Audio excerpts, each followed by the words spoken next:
Going okay. We've been having to change a little bit between going inside and going outside based on weather, but I think the guys are starting to pick everything up, and obviously moving into game week this week, it's going to have to start to really ramp up even more. So, yeah.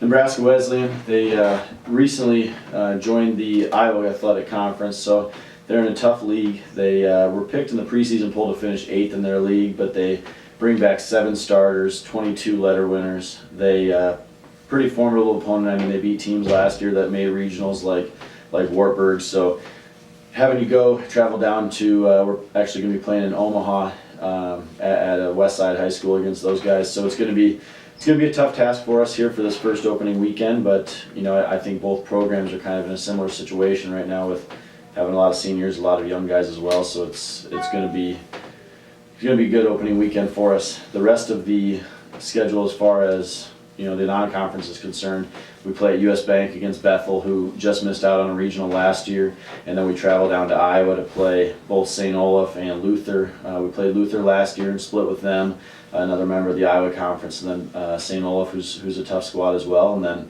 have a tough trip after that where we play 3 days in 3 different states. We play down in Mequon against Concordia for a single, and then we play doubleheader Saturday in Indiana against Franklin College, who we've never faced before, and then Sunday move back up to Rockford, Illinois, and play Rockford. So it's going to be a tough slate for us, but something that I think bodes well for us, having probably 4 to 5 starters who we really like that can go out on a weekend and perform for us. Sure. So.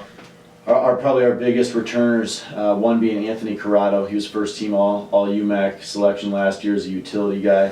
He's going to have to carry a pretty heavy workload for us, both on the mound, in the outfield, maybe even a little at first base, but at the plate as well. He'll probably hit in that 3-4 hole for us all year, and he's going to be asked to do a lot. Some of the other returners that are going to probably have to do quite a bit for us, center fielder Jacob Friel. He had a great season last year, honorable mention all UMAC.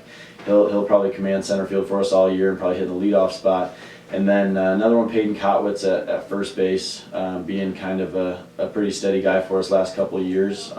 As far as newcomers are concerned, one of the big ones for us is going to be shoring up that spot at shortstop. Rian Ariozola is going to basically take command of short and have to be asked to do a lot as a freshman, but I think he's up to the task. And then another big one for us, Adrian Bethel, much like Anthony Corrado, going to do a lot for us, both in the outfield, on the mound, at the plate, and then a cast of other young guys that are going to have to step in: Seth Bayless, Joe Veit, Sean O'Connell, a lot of different options. Colin Richmond, who's an Ashland guy. So a lot of young guys that are going to have to step up early for us. Sure. The UMAC is, I would say, more so this year than in years past and ever before. I think a lot of parity from kind of your second spot down through kind of the 7-8 spot. We're kind of picked right in the middle there, but it's kind of up for grabs. I mean, everybody obviously having Scholastica in the one spot, having won 21 straight, but I think the biggest thing for us is to get those big conference wins against those other teams in the middle. Bethany Lutheran's going to be really strong again this year like they were last year. Everybody kind of lost a couple of their big players, such as Northwestern having to lose their top 2 guys. Minnesota Morris lost a couple big guys. I think Crown's going to be down a little bit, and they have a coaching change. I think North Central is going to be on the rise. They've been towards the bottom the last couple of years, but I think they look pretty solid coming in this year, and they got quite a few new guys.